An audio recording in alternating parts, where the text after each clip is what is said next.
Welcome to the EngagementFit DRIVE Podcast. Today's episode is a very special one, featuring Dries Lombaard, co-founder of EngagementFit DRIVE. Global leadership expert, executive coach, published author, and as I like to call him, the professor. With nearly 30 years of marriage, 4 daughters, and a love for his pugs that rivals all else. Dries Lombaard brings both depth and heart to everything he does.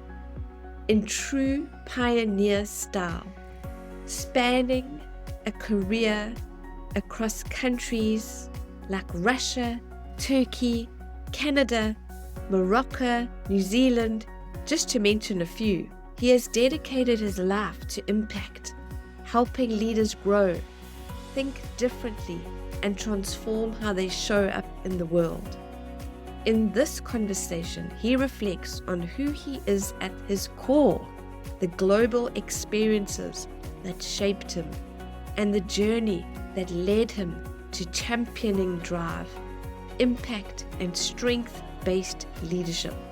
This episode is full of insight, authenticity, and wisdom, and we're just getting started.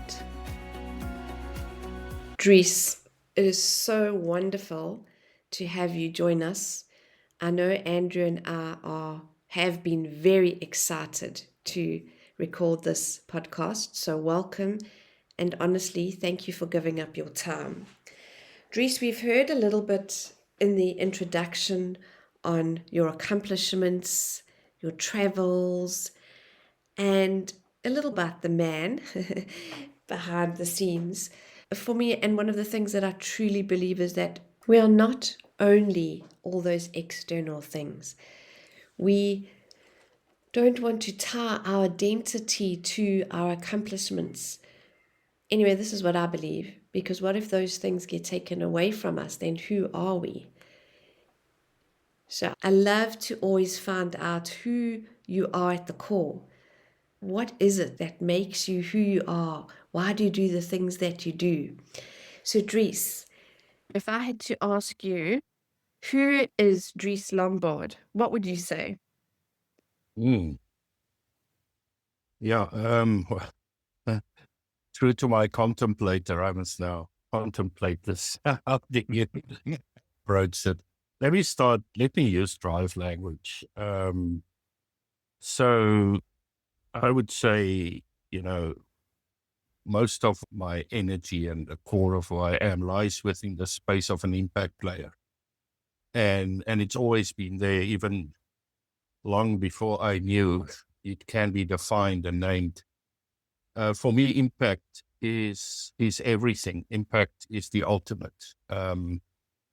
And the joy and fulfillment I get from making a lasting impact on anyone or anything is really what energizes me and what gives me purpose in life. I often, when I facilitate or so, I jokingly but seriously tell people, whenever you give me feedback afterwards, just don't tell me that it was interesting, because interesting you can find in a library. If I succeed, you will tell me now or later that I've impacted your life and that I've made more than an impression, but a directional change in the way you think, feel, or behave. And also part of that impact is my need to be impacted. I respond very well to people who impact me in some positive way, and I always have. I've always naturally gravitated towards mentors in my life or strong partnerships or collaboration. I could never go it alone, and I always needed that bit of an impact in a direction that I could respond to and that I could give back as well. So I think that's true. And then staying with the drive language, I live inside my head. I'm a strong contemplator. I'm a specialist. I'm a skeptic. I really live within that space of thought and analysis and information and learning. I love information. I love to to learn and to read, and I always have, as long as I can remember.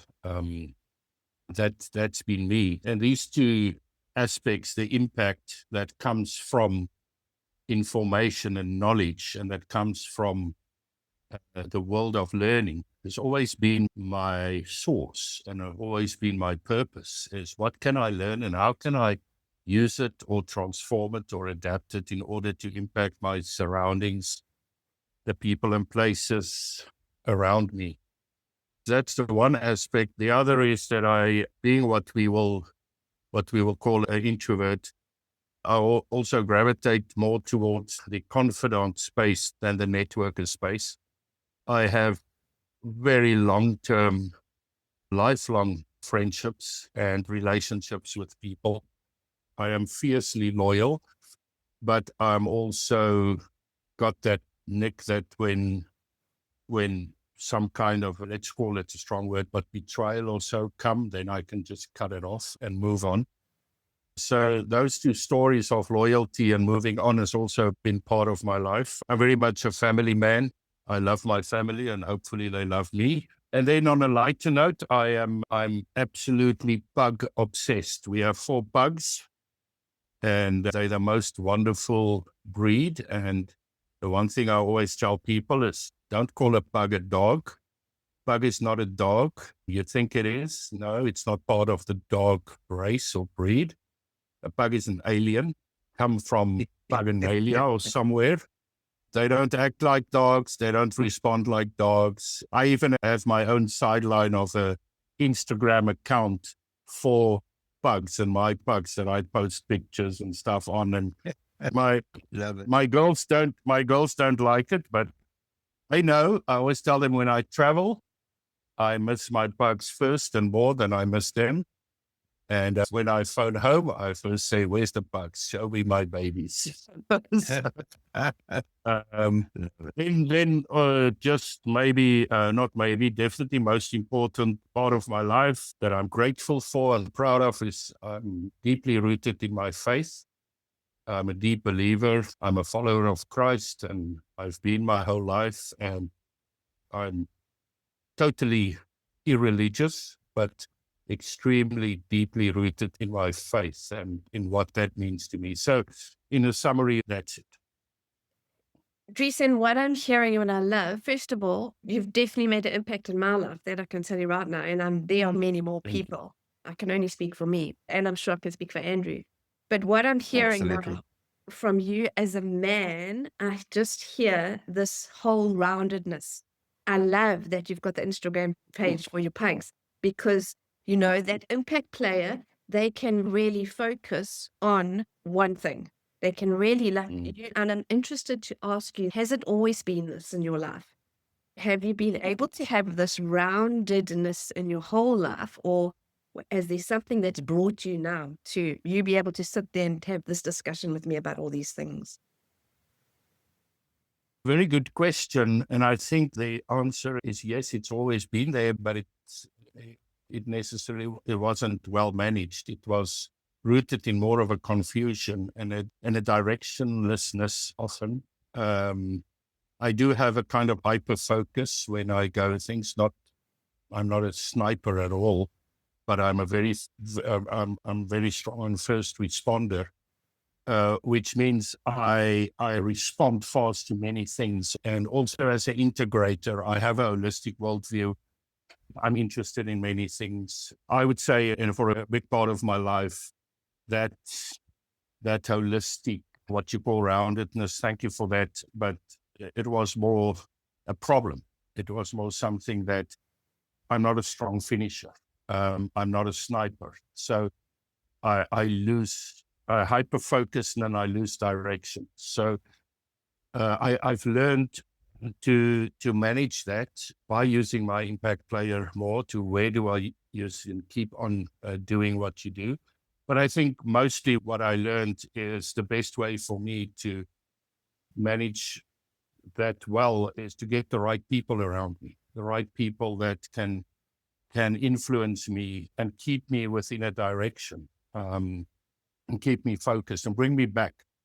Always just just bring me back to what's important, and that I don't just, kind of move into a strange direction with it. I think when I'm in a relaxing space and so on, then I can just let it go. And then I often say, here where I live in the garden route in Sedgefield, I'm very glad that my corporate clients especially don't observe me in my natural state here, because there's two parts of me. There's the formal corporate side, and then there's the relaxed attention deficit, don't care about anything. And that kind of keeps me in a rhythm. That's quite good for me.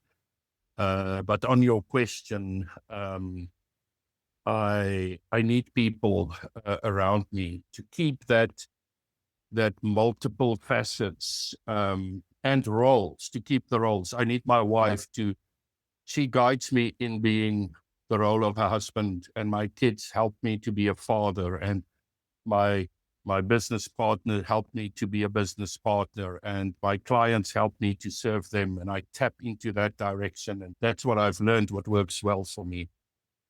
And I think that's important, that we realize that it takes a village. We're not supposed to do life on our own. It's important that we lean on the people around us to support us. Absolutely. Yes. I'm just interested by that statement, because one of the tendencies of a mismanaged pioneer, and maybe a managed one, interested in your feedback, is sometimes, if you don't have buy-in, to try to go it alone. And so just learning this balance and this need for contribution, which is part of life, right? We not designed to operate from a solo perspective. Yeah, no, for sure. My pioneer, it helps me a lot with confidence and entrepreneurship. So I've always been an entrepreneur. I struggle to work in a system, etc. The whole pioneering energy, I love, sometimes to my detriment. But what I do find is, yes, the understanding, I think, that comes from understanding that you can't go it alone. The value of that helps. What also helps me in Pioneer is I do have the two contrasting drives of Pioneer and Skeptic. So the Pioneer has got a comfortableness with risk, and the Skeptic more risk averse. And they kind of fight always for head time. And which means, often my Skeptic will bring me back and slow me down and say that you think about this carefully, and what about this and what about that. I find that I'm more willing to risk and more confident than classic skeptics, but I'm much more careful and reserved than classic pioneers as well. So it brings a bit of a roundedness in it. What I like about something that I learned from you on a training course was often the skeptic drive, for lack of a better word, is described as slow. When we say that, we mean there's a need for time. A skeptic needs time to gather information, to think things through. And what I found so interesting about a statement you made in one of your training courses around that, and it's always stuck with me, is skeptics don't always slow the bus down just for the sake of it. It's only when risk has potentially high consequence that a skeptic will tend to want to slow things down, but it's not always. 100%. Interesting point, Andrew. So, Dries, before we move you out of the chair you're sitting in now and we go a few steps back in time, I just wanted you to get a feeling of your life right now, the satisfaction, the impact that you are making. Is there a level of contentment with your life, of everything that you've accomplished? And I know we're moving forward. I know there's still lots to do and lots to pioneer and conquer. But if you had to look at, and it's easy for you to answer this question being first responder right now, sitting in your chair, do you feel that? Tracy, I do. I really do. And it's interesting that you asked that right now today, because just this morning, my contemplator that goes in overdrive when I'm in the shower, and when I was showering, I thought, I'm so content that if I should die today, I had a fantastic and a great life. And there's very few things that I would want, feel bad about or want different. And so, of course, there's mistakes and there's disappointments and there's foolishness, but contentment and contentment to me is one concept, but for me, contentment for me ties to the experience of grace abundant. It's nothing that I did that makes me content. It's the grace that I experience of things. And it's not only things working out, it is how things play out more than working out. And even if it doesn't work out, how you handle it. I think the greatest contentment for me lies in my close and distant relationships that I have on personal and professional level. That's really fulfilling for me and really in a good space. And again, it's not always been like that. We've got seasons in our lives and ups and downs, but seeing that you asked it right now, I don't think I've ever been in a more content space that I'm in this stage of my life. Yes. And for me, Dries, I think it's so important because how many of us can say that about our lives? Because we always, we either live in regrets about what things we didn't do or didn't do right, or the chances we didn't take, or we're too busy living ahead of what we still need to do and accomplish. I think that's so profound that you can sit there and say that. And I must admit, I'm on the same page that if I had to end today, of course, there's more that I want to do, but I feel that. And I agree that contentment comes from you're in service, you are giving back, that's so important. So thank you for sharing that with us. Andrew's going to now take us a few steps back as to how did we get to where we are now with Dries. I'm going to hand over to you, Andrew. Thank you. And just before we go there, as you were discussing that, Dries, my mind goes back to your book, Launch Your Brilliance. And you start out by framing your life as always aiming to live a life that's well played. That had such a profound impact in shaping my thinking at the time that I read that. And I think it's such a great way of looking at life as well. And obviously there are lots of nuances to that. And you allude to that in using the analogy of life being a golf course. And just great insight there. Thank you. In going back a little bit, I'm intrigued to know, so I know this wouldn't have been the start of your professional training, but based on the back cover of one of your books, it said that in 2005, your strength, your interest and your curiosity in a strength-based life started in Omaha, Nebraska. I just interested to know what led you to that path and why the States and why specifically down that path. Okay. Yeah, that was in a period of my life where I was very much in a specialist mode of learning a lot. And part of that was in my work back then. One of the things that I did and loved to do was I either attended or arranged leadership conferences and leadership tours over the world, etc. So that was a big part of what I did. And it was at one of the conferences that I arranged here in South Africa, was in Johannesburg. And the main speaker that we got in was a guy from Los Angeles, a guy called Owen McManus, a very dynamic leader. And he was facilitating all of it.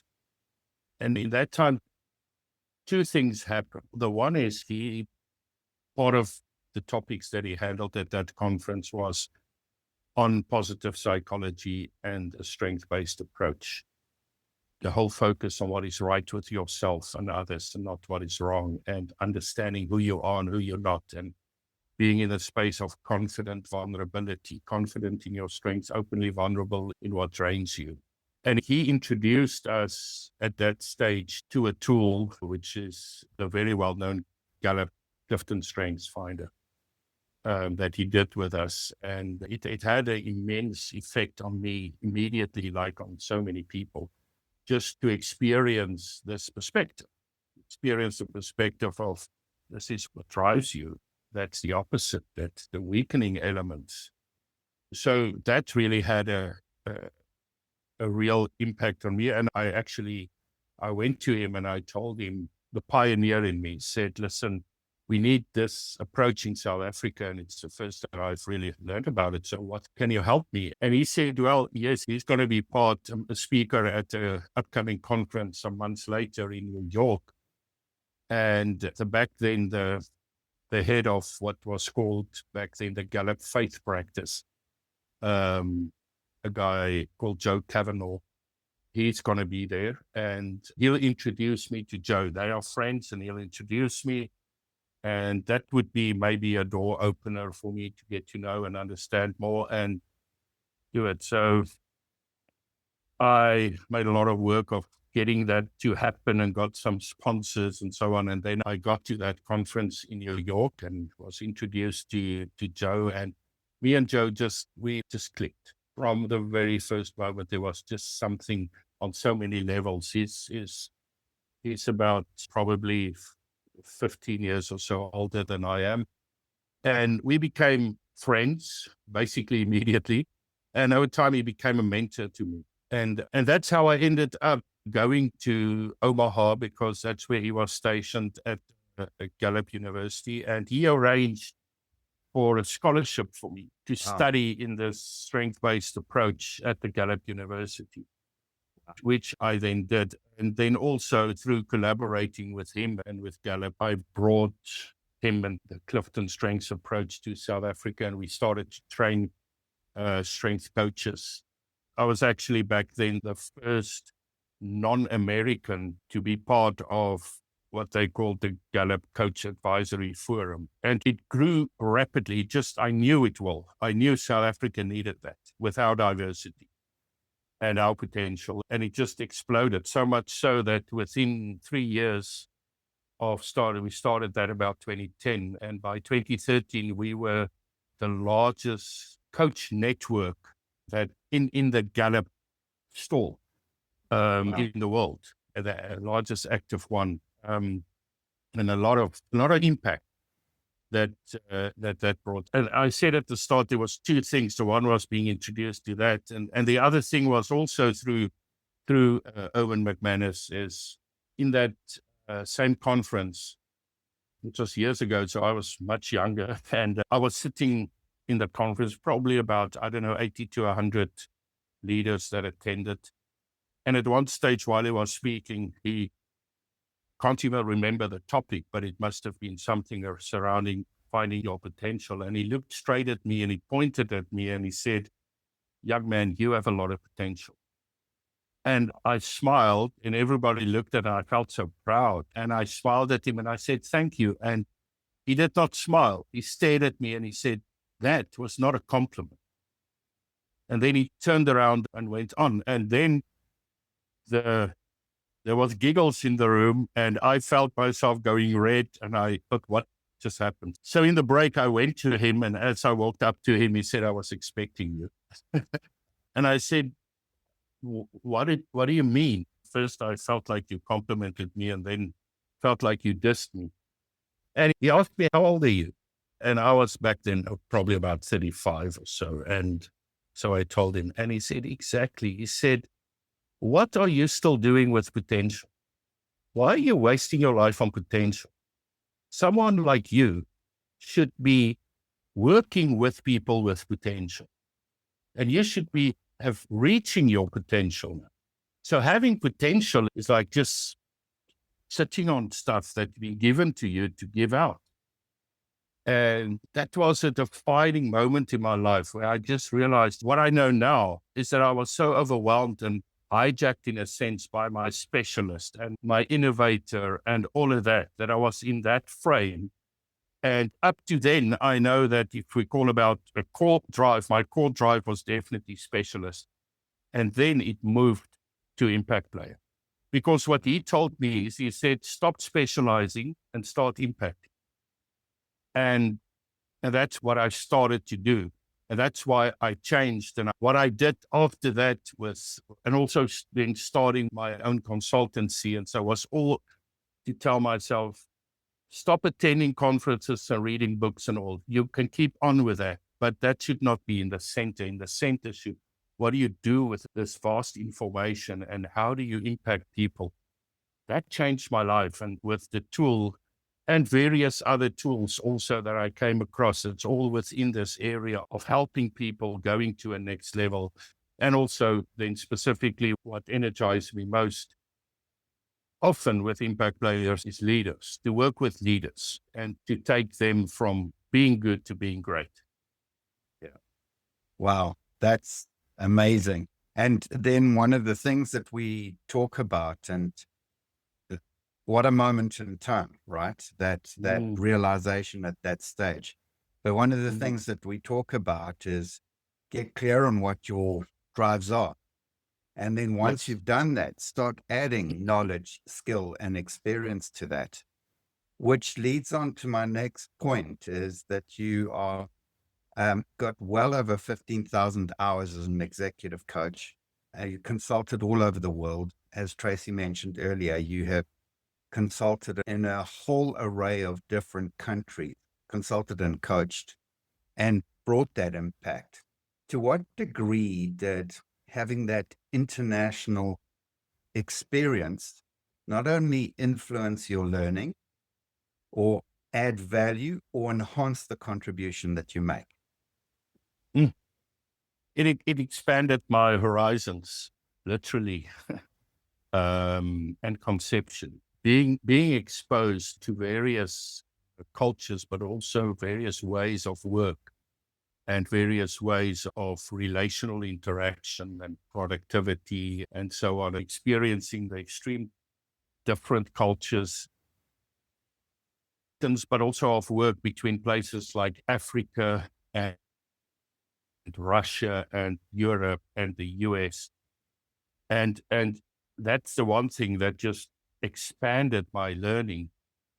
But the other thing is to realize that wherever you go, people are the same. And if you take it to drive, it's relevant to any person, no matter where they are. They connect with the concepts, they connect with positive psychology, they connect with understanding better who they are and who they're not and how they're wired. And the impact that, again, that brought wherever I used. Another thing that I learned is that drives are very unique to human beings. You've got a very unique profile. But I saw firsthand how you get drive similarities in cultures. If you go, for instance, to people in Russia, and you can really see how they are so strong overall in something like the competitor and the orientator. And then when you go to areas like Africa, orientator and competitor is much lower.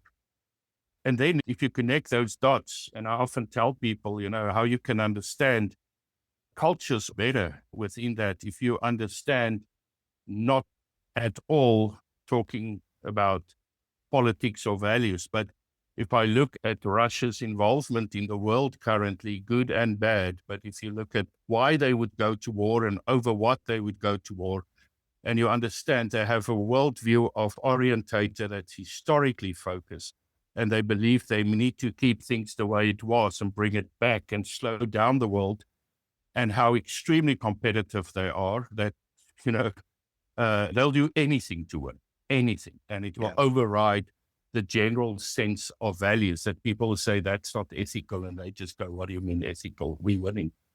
That's what really came about to me. And then even in a micro scale, if you look at the diverse cultures, South Africa is one of the most diverse societies in the world, and where I currently work a lot in the Middle East, in the UAE and Dubai, the whole workforce come from all over the world. And if you work with a team or organization, you literally work with people from 120 different countries and languages and religions and all of that. And the only thing to me that can cut through the complexity and cut through the clutter is drive. The only thing that gives a common language and understanding and where people gain respect and awareness for each other in spite of barriers of language or religion and politics, is when they get respect for different tribes.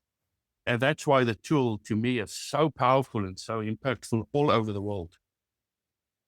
I agree. Wow. For me, and Dries, haven't traveled all around the world, but even for me, just seeing how empowering this tool is, just to bring people together that are not even as diverse. I agree that you couldn't do it without this tool, in essence. It's a common language. It's Yeah. a common language. Yes. It gives a common Yes. language. So now we're going to move a little bit ahead of time. And so I just have one question, Dries, really, because it'll wrap up our podcast nicely, is where is Drive heading next? What frontier still excites you? I will give you a quick overview, but please have a podcast with my friend and partner, Gavin Lund, because he's the visionary and he's the navigator. But where we're heading with this is, to put it simply, we're heading global.